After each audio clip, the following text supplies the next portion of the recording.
మన భారతం ఛానల్కి అందరికీ స్వాగతం.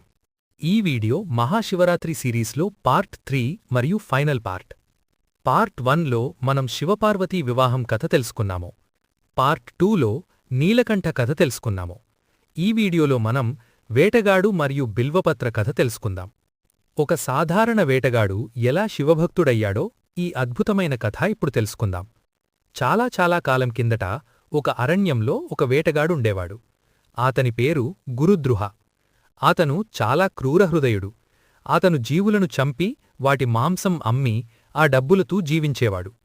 అతని హృదయంలో దయ, కరుణ ఒక్క మాత్రం లేవు. ప్రతిరోజూ అతను అరణ్యంలో తిరిగి జీవులను వెతకేవాడు మరియు వాటిని చంపేవాడు. ఒకరోజు గురుద్రుహ అరణ్యంలోకి వెళ్లాడు. అతను తిరిగి చాలా దూరం వెళ్లాడు.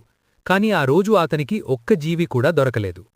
ఆకాశంలో సూర్యుడు అస్తమించడం మొదలైంది. గురుద్రుహ చాలా బాధపడి ఆకలితో మరియు దాహంతో ఉన్నాడు. చుట్టుపక్కల చాలా అంధకారమైంది. అరణ్యంలో చాలా భయంకరమైన శబ్దాలు వినిపించడం మొదలైంది. గురుద్రుహ భయపడి ఒక పెద్ద చెట్టు మీదకి ఎక్కాడు.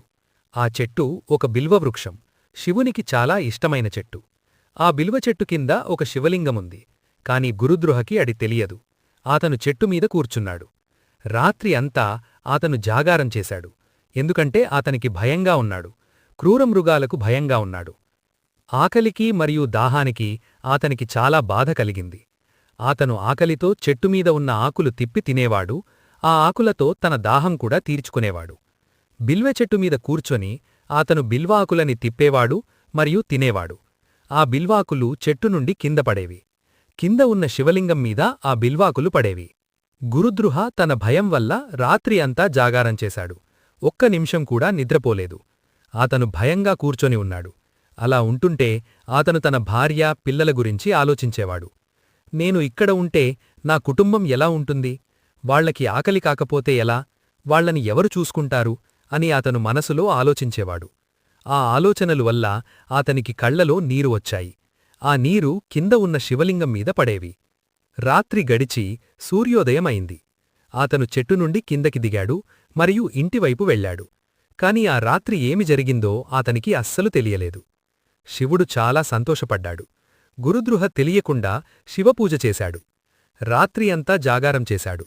శివరాత్రి వ్రతం చేశాడు. బిల్వ ఆకులు శివలింగం మీద పడేవి. బిల్వ అర్చన అయింది. తన కుటుంబం గురించి ఆలోచించాడు. శివుని స్మరించినట్టుగా అయింది. కళ్లలో నుండి నీరు వచ్చాయి. శివలింగం మీద అభిషేకమైంది.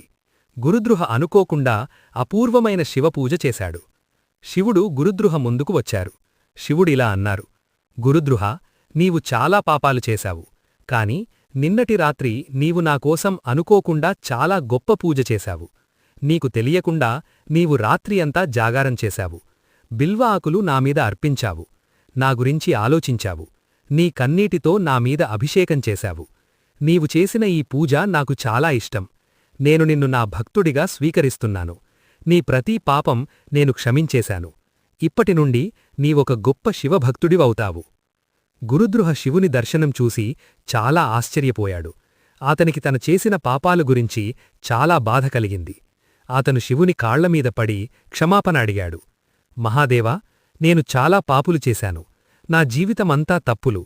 దయచేసి నన్ను క్షమించండి. ఇప్పటి నుండి నేను మీ భక్తుడిగా ఉంటాను అని ప్రార్థించాడు. శివుడు గురుద్రుహని ఆశీర్వదించారు. ఆ రోజు నుండి గురుద్రుహ పూర్తిగా మారిపోయాడు. అతను జీవులను చంపడం ఆపేశాడు. అతను దయతో నిండిన హృదయం కలిగి ఉన్నవాడు అయ్యాడు. అతను ప్రతిరోజూ శివపూజ చేసేవాడు. బిల్వ ఆకులు అర్పించేవాడు. చివరికి అతను మోక్షం పొందాడు. ఇది వేటగాడు మరియు బిల్వపత్ర కథ. ఈ కథ మనకి చెబుతోంది, శివుడు మనం తెలిసి చేసిన పూజ కంటే మనం హృదయంతో చేసిన పూజని ఎక్కువగా ఇష్టపడతాడు అని. భక్తి హృదయం నుండి రావాలి. దానివల్ల ఎవరైనా మోక్షం పొందవచ్చు. అందుకే మహాశివరాత్రి రోజు మనం రాత్రి అంతా జాగారం చేసి శివుని పూజ చేస్తాము. బిల్వ ఆకులను అర్పిస్తాము.